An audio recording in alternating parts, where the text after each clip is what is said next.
apa nama, dia design to transport people and goods kan, from one level to another level. Okay, menggunakan sistem mechanical system lah, menggunakan mechanical system. Okay, useful and convenient especially to elderly. So yang ni memang basic things yang kita dapat tahu lah kan. So can be found in the various building, shopping complex and airport terminals, and so kebanyakan in the commercial building and also for residential buildings lah. Okay, so they depend on the design of that particular building. Okay, so by right, when you have 5 story and above, so requirement dia you need to provide vertical transportation system ni lah. Maksudnya you nak kena buat you nak kena buat lift, and you nak kena provide lift and tingkat 5 and above. And then it also depend on the local authority juga kan. Sometimes kita nak buat rumah yang kos rendah tu, so maybe dia tak sesuai menggunakan lift system, so maybe dia menggunakan kaedah yang biasa je lah kan. Okay, so maksudnya dia tak menggunakan lift system, dia hanya pakai tangga untuk naik ke one level to another level. Okay, so okay, there are various type of vertical and horizontal transport, okay, that may only serve the purpose of transporting lah, transporting. So for commercial building, lift and escalator ni is a part of maksudnya building tu punya features, and building tu punya features. So kalau tak ada lift and escalator ni is macam dia tak macam bangunan tu dia tak canggih lah, dan dia tak canggih. Okay, so it part of the aesthetic value and aesthetic aspect. So aesthetic aspect, you must have a good transportation system inside that particular building. Okay, so when you use this lift and escalator, so of course the frequent check-up and regular maintenance is needed. And maksudnya you menggunakan sistem mechanical, apa-apa sistem mechanical, so you need to have this dia panggil regular maintenance lah, regular maintenance, and then nak kena check, nak kena tukar parts and so on. Okay. So elevator and escalator. So elevator ni is in US, kalau in British term dia panggil lift lah, lift. And vertical transport that efficiently move the people and goods between floor. Okay, it powered by electric motors kan, by using a traction cable and counterweight. And hydraulic dulu adalah, dulu sekarang ni kita dah pakai electric motor kan. Okay, jarang kita tengok sistem tu menggunakan hydraulics. Okay, okay, elevator door protect the building tenants from the falling from the to the shaft.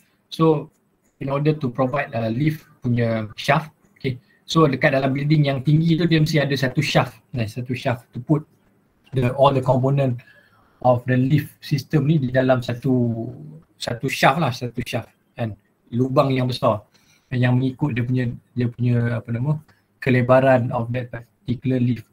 Okay, so the lift elevator door to protect the building tenant from falling to the shaft. Okay, so safest mode of transportation, okay, highly convenient for high-rise building. So they use for high-rise building. Okay, compared to escalator ni dia lebih pada macam staircase yang dipower oleh elektrik lah, dan digerakkan oleh elektrik menggunakan dia panggil conveyor system, Okay, sama juga dengan travelator yang horizontal tu, Okay, so advantage so you boleh tengok kat sini what is the advantage and disadvantage for vertical transportation system.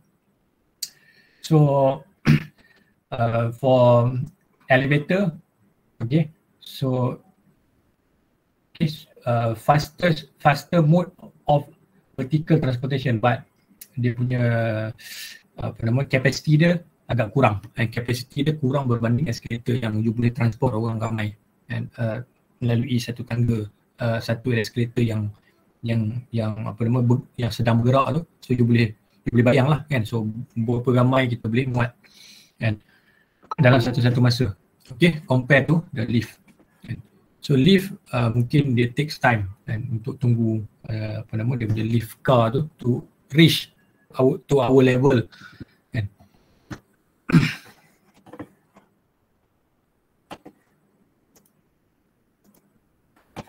Okay, so lift and system and legislation in Malaysia. Okay, we still have this system.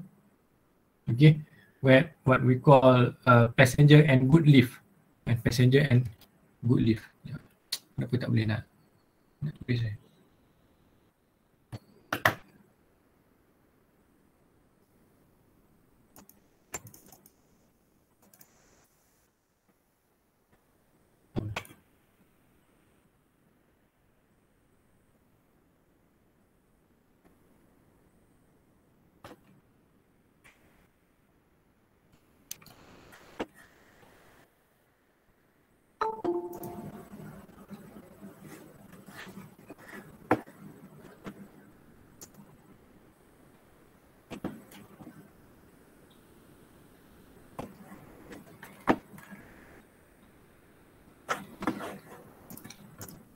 Okay, passenger and good lift. Okay, legislation yang kita boleh dapat di Malaysia dia panggil Factory and Machine Act, FMA and FMA. So the regulation yang mengawal selia lift dan escalator di Malaysia ni is still under FMA. Okay, Electric Lift Regulation 1970. So you boleh tengok detail in terms of electric passenger and good lift regulation, dan dia menyatakan in terms of dia punya mode of transportation, dia punya maximum weight dan sebagainya. Okay, maximum weight dan regular maintenance must be apa nama, nak kena comply lah dengan dia punya regulation. Okay, so system lift system, okay, hydraulic kita dah lama tak gunakan sistem hydraulic ni, except for I think ada lagi lah sistem macam berbentuk macam dia nak mengangkat, contohnya dekat sistem crane, sistem crane lah, sistem crane dekat sesetengah lab ataupun construction site, ataupun kalau yang paling senang you nak tengok dekat kedai bengkel kereta and where they use the jack to jack your car up. So that is system hydraulic lah. Okay, so kalau dulu sistem hydraulic, the comprise of cylinder and piston located directly below the car. Okay, to raise the car, oil fluid is pumped to the tank by motor, and to lower the lift, untuk turunkan lift car tu, they open and allow the oil tu is the fluid yang menolak dan yang nak menolak dan nak menurunkan lift. Okay, so that is the basic principle lah, basic principle. So nowadays kita dah tak pakai sistem hydraulic lift ni. Okay, this is the hydraulic piston. So this is the punya fluid yang kena regular maintenance. Okay, so this is the lift car and this is level lah. Okay. Sekarang ni kita banyak menggunakan this electric traction motor lah. Banyak menggunakan electric traction motor lift. Okay, group into several based on the motor type and jenis motor dia, motor AC and DC kan. So they use AC motor with gearbox attain speed up to 2.5 meter per second. So 2.5 meter per second. So available of a gearless motor and speed 2.5 ke atas, 2.5 meter per second upwards. Okay, load between 50 kg to 10,000 kg kan, untuk satu lift car kan, untuk satu lift car. Okay, lift car. You boleh bayangkan lift car tu macam mana kan? Dia berbentuk petak. Okay, so attraction lift. Okay, attraction lift ni dia pakai konsep of a seesaw, jongkang-jongkit. Dia pakai kaedah jongkang-jongkit. This car is raised and lowered by the traction steel rope, okay, rather than push from the below. So that's why they need to have this dia panggil counterweight. And counterweight apabila dia nak menaikkan lift car ni, dia akan beratkan counterweight ni kan, so that lift car ni akan naik kalau dia nak menurunkan, so this counterweight ni akan kurangkan dia punya berat. Okay. Typically the shift ni maksudnya dia punya kiri kanan dia tu yang nak letakkan dia punya lift car tu dalam dia punya track, dalam dia punya track, dan dalam dia punya track lah. But still we have this rope untuk pegang lift car tu, and but shift ni is dalam dia punya track dia kan. Okay, the rope that lift the car also connected to the counterweight and hang on other side of the shift and other side of the shift. So to tengok what is the component of this electric rope lift. So we have the control system. So selalunya dekat atas ni, so we put all the necessary equipment untuk lift system ni lah, dan termasuk dia punya pulley, termasuk dia punya elektrik motor dan sebagainya. Dan satu selalunya dia akan kawal dekat atas. Okay, and then nombor 2 is the electric motor. So electric motor we put dekat atas. So kat sini you need to provide the slab, and the slab yang ditanggung oleh beam yang dapat menanggung berat lift ni. So in order for you to design this slab and also the beam, so you need to know the capacity of this lift, and katakan dia design 10,000 and maksimum lah 10,000 kg. So load you apa? You need to convert to kilonewton lah. You need to convert to kilonewton, and so the point load, so you need to design the point load dekat sini. So maksudnya dia punya slab ni you must have the kalau in term of civil lah, you must have the dia punya beam, and then ada kiri kanan dia punya column yang nak take the load from this point load. Okay, so this is the electric lift, and then shift ni, and then counterweight, this is the counterweight, and then guardrail. So untuk tak nak bagi dia nak bagi dia maintain in the track lah. And then also of course this is the buffer, kalau berlaku free fall, so dia dapat protect sikit lah kan. Dia ada buffer punya dia punya rubber lah, buffer rubber, so that kalau you jatuh daripada tingkat 20 mungkin mati jugalah, tapi they still have orang kata buffer lah. And kalau tiba-tiba tali itu terputus, dan tali itu terputus. Okay, so this is inside the lift machine room. So lift machine room ni somewhere here lah kat atas ni. So orang dia punya orang kata maintenance guys ni akan naik atas sekali, so dia akan ada access to this room, so to check all the component, dan nak tukar all the component ni dekat dalam ni lah kan. Okay, so all dia punya sistem pulley dan electric motor dan juga rope ni kan. So regular maintenance needed, so that's why all the lift rope ni nak kena tukar every 2 tahun nak kena tukar, depend on the spec. Okay, sebab tu bila you duduk dekat kawasan kondo ataupun apartment dan you tak bayar maintenance fee, so lift you selalu rosak disebabkan oleh ramai orang tak bayar maintenance fee. So sebab nak kena bayar orang nak repair lift ni kan, nak buat maintenance, kalau tak ada fund untuk untuk nak panggil orang nak buat regular maintenance, so that's why lift selalu rosak. Okay, so that's why dalam high rise building ni lift and escalator yang paling tinggi dia punya cost, cost in term of maintenance, and maintenance dia seumur hidup bangunan tu. Okay, so this is the location where you dia punya plan. Okay, so dia punya plan of system lift shaft and system lift shaft. Okay, so this is where you put your lift car, and inside the hoistway pan. Nah, this is the hoistway width. So you punya lift car hanya yang ni lah, kan, you punya lift car. Okay, so you punya structural part, this one lah kan, this one bagian ni, the structural part. Okay. Okay, so banyaklah jenis apa nama dia panggil shaft, apa nama dia panggil lift shaft.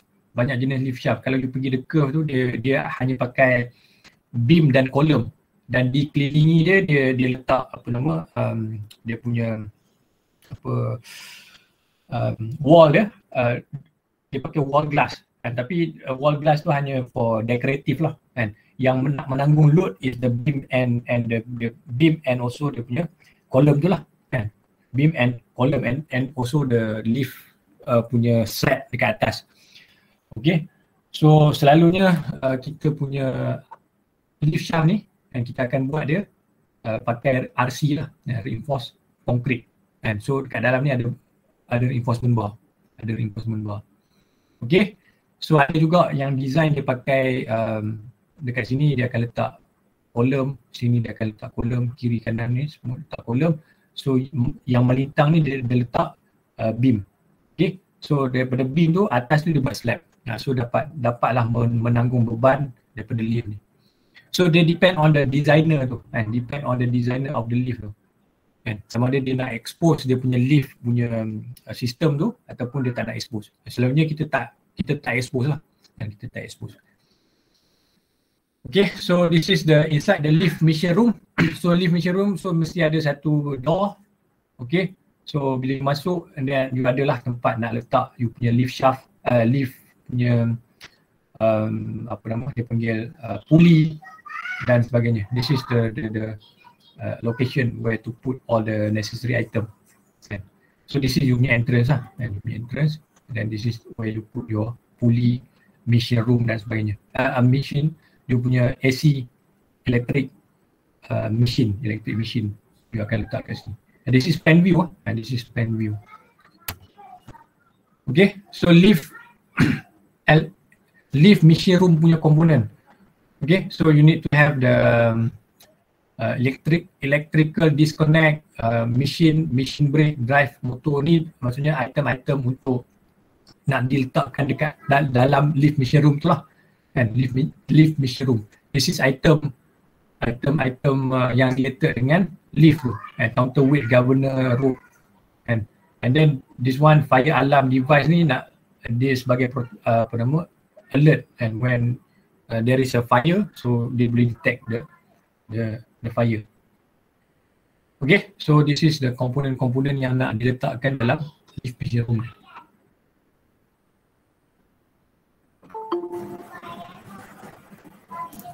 Okay, so this is LMR maintenance. So the room must be well ventilated, enough floor space for inspection, for repair and inspection.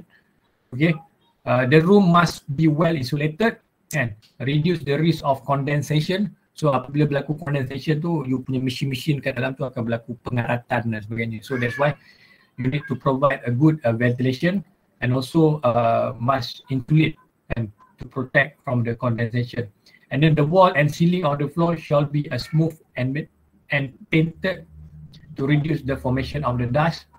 Okay, the overhead beam should be fixed above the machinery. So maksudnya dekat you punya lift shaft tu, and you need to provide apa nama overhead beam, so that beam ni lah yang akan mengambil load daripada kita punya pulley rope tu. Okay, habis untuk lift, then kita go to escalator. So escalator and moving walk system. Okay, dia menggunakan konsep conveyor belt and conveyor system. So they have the control, they have the motor here, they have the main drive chain, handrail switch. Okay, and then all the component inside the apa nama escalator ni lah. So it's a moving escalator. It's a moving stair and it's a moving staircase yang digerakkan menggunakan sistem conveyor, kan. Digerakkan menggunakan sistem conveyor yang menggunakan chain, kan. Okay, drive chain. So dia menggunakan sistem gear jugalah, motor.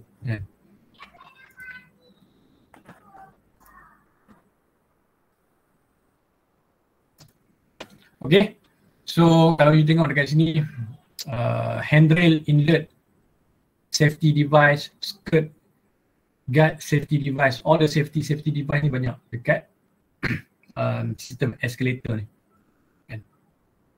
Okay, and then yang lain-lain tu is komponen-komponen yang melibatkan drive chain, step chain, safety device, overload safety device, and then governor.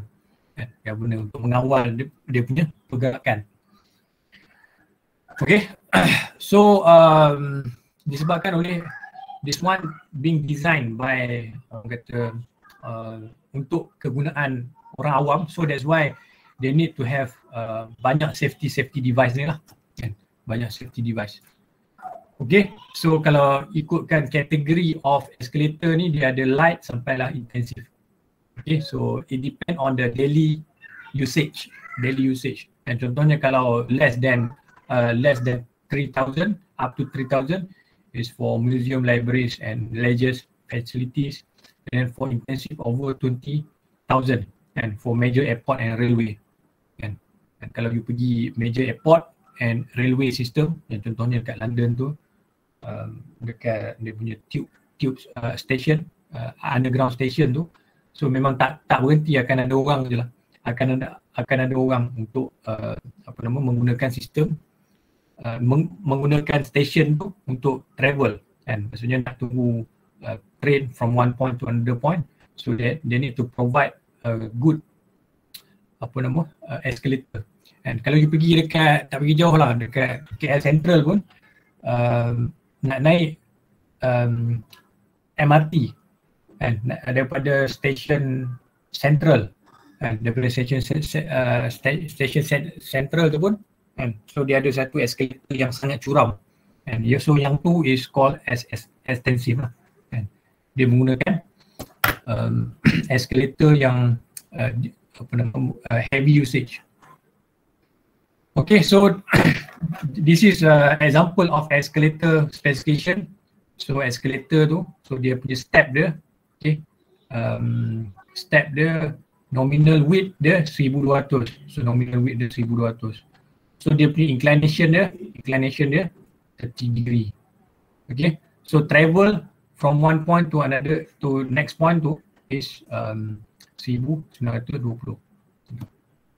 Yeah. So this is example. So kalau you tengok drawing lift, so dia akan bagi item spec macam ni lah. Yeah. Okay, so this is the floor to floor height. So for the construction of for the preparation untuk nak buat lift dan escalator ni, so you need to provide, and dia panggil escalator pit lah, escalator pit, so that you punya lantai tu, kan, dia akan flush tu, maksudnya dia sama level dengan step lift ni, so that bila you nak naik tu dia tak ada halangan lah, kan. Kalau you punya level tak sama, nanti you akan kena step sikit naik. So that's why you need to have the proper punya planning, kan, untuk depth of pit ni, kan. Sebab depth of pit ni penting sebab nak letak all the conveyor system dan juga pulley, chain link di dalam lift pit ni. Okay, so importance dimension for escalator planning. Okay, so for the dimension ni lah yang paling penting, and sebab you need to have the proper planning, so that you punya design tu memang bila sampai dekat site tu memang fix, and sebab this one you need to provide first, and lift pit, and then the lift punya next level ni pun you nak kena provide betul-betul, so that benda ni need to be fixed and needs to be betul-betul coordinate. Kalau tak, nanti you dah manufacture dekat kilang, sampai kat sini tak boleh fix, so you nak kena hack pula. Okay, so design consideration of the lift. and design consideration of the lift. So you need to study the traffic pattern. Kan, kalau kata bangunan yang baru dan tak ada lagi data untuk nak design lift tu, kan, so you need to study the traffic pattern. Kan. Termasuklah juga escalator pun sama juga, you need to design consideration of the lift and escalator lah, kan, escalator. So you need to study the traffic pattern. So dekat mana bila dia punya peak hour dia, and then bila dia punya low traffic, bila dia punya high traffic, and then quality of service apa yang you nak capai, and then building population, berapa banyak building population yang you perlukan untuk sesebuah bangunan tu. And then the planning, so you punya planning, you need to have data for elevator speed, dan berapa speed yang you nak pakai, 2.5 meter per second ke, and headroom, berapa ketinggian headroom, and site constraint. And site constraint sama ada lift shaft tu berapa dia punya dia punya kelebaran, kan. Okay, energy consumption, kan. Okay, passenger comfort, and then capital and operating cost, kan. So yang ni yang teramat penting, dan sebab lift and escalator ni akan digunakan sepanjang lifetime of the building operation, kan. Selagi building tu beroperasi, you need to spend on this and operating cost, kan. Nak kena bayar dia punya nak menggerakkan lift tu dan menggunakan elektrik, so nak kena bayar bil, nak kena buat maintenance and so on. Okay, so horizontal transportation system, okay, selalunya you nampak dekat horizontal walkway tu dekat airport, dan dekat airport KLA dan KLA 2. So it is a moving belt lah, and it's a moving belt. Okay, a large conveyor belt similar to those factory and sushi restaurant lah. So dia jenis conveyor, and dia punya principle dia is a conveyor. Yeah. Okay, so there are the similarities between moving walkway and escalator, and escalator. So there are the similarities and also the difference. And contohnya for walkway, built to move people, yang sama built to move people and up and down of a short vertical length. So dia tak boleh nak macam lift lah. Lift dia boleh pergi daripada level 1 sampai level 88. Contohnya you pergi KLCC, you boleh naik lift daripada level 1 sampai level 88. Okay, so for escalator dia short vertical length saja. Okay, so dia punya konsep similar mechanism menggunakan pakai principle of conveyor, of looping over and over again. Okay, the difference, moving walkway also offer mode of transportation, horizontal concourse, and escalator transport for vertical distance. So ni vertical distance, this is the same horizontal concourse. So maksudnya point berbeza tapi the same level, Okay. Moving walkway also have the pallet such as the surface, okay, samalah kan, macam escalator jugalah, kan, but have a groove, a rubber surface. So dia punya for safety reason, dia ada orang kata rubber sikit lah, for safety reason. Okay, so okay, bila you nak buat satu-satu construction of the lift and escalator ni, okay, so you need to buat planning dengan betul. So planning untuk escalator ni sangat penting disebabkan oleh you akan deal dengan different trade, and different trade maksudnya you kena make sure you punya site dah ready to receive this escalator. And contohnya from you punya submission of the shop drawing sampailah approval, and sampailah you buat installation of guardrail, sampailah you testing, lastly is testing and commissioning. And so you need to make sure bila you dah nak pasang, and you dah nak pasang, you need to make sure dia punya site is ready, and maksudnya this is you nak kena ready dia punya site, and what are the requirement untuk pemasangan lift dan escalator. Bila dah sampai, So 1 week to setting the platform, installation of the guardrail, installation of the entrance, LMR works. So this is you boleh masukkan dalam you punya work, dalam you punya scheduling lah, dalam you punya scheduling. And sebab you deal dengan different trade, kan? You deal dengan different trade. And as a project manager for one project, so you need to proper planning for this major works. This is called a major works lah. And lift dan escalator is called a major works. Kan? Sebab dia lift dan escalator ni is a finished product, kan? Compared to structural work. Kan? So finished product ni must be well, orang kata nak kena estetik dia nak kena cantik lah. Macam sama juga macam architectural punya part. Kan? So dia punya nak pasang tiling dan sebagainya tu, pemasangan fasad sistem nak kena tune. Sebab benda tu orang nampak. Kan? It's a aesthetic value of one building. Sama macam escalator ni juga, it's a finished product. Kan? Compare to structural part you tak nampak. Kan? So janji you boleh take the structural punya load saja. Kan? And then you meet the design requirement. Okay. So brand for BTS, selalunya you akan tengok ni lah. Kan? Brand untuk pemasangan lift dan escalator, Schindler, Otis. Otis ni pioneer lah, dia yang first buat sistem lift dan escalator, and based in US. Otis. Kan?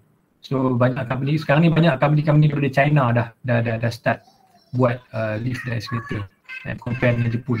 Ni Korea, Jepun, and sekarang ni banyak dah company daripada China untuk buat brand sendiri untuk escalator. Kan? Okay. Alright. Ada keputusan sebelum saya tamatkan?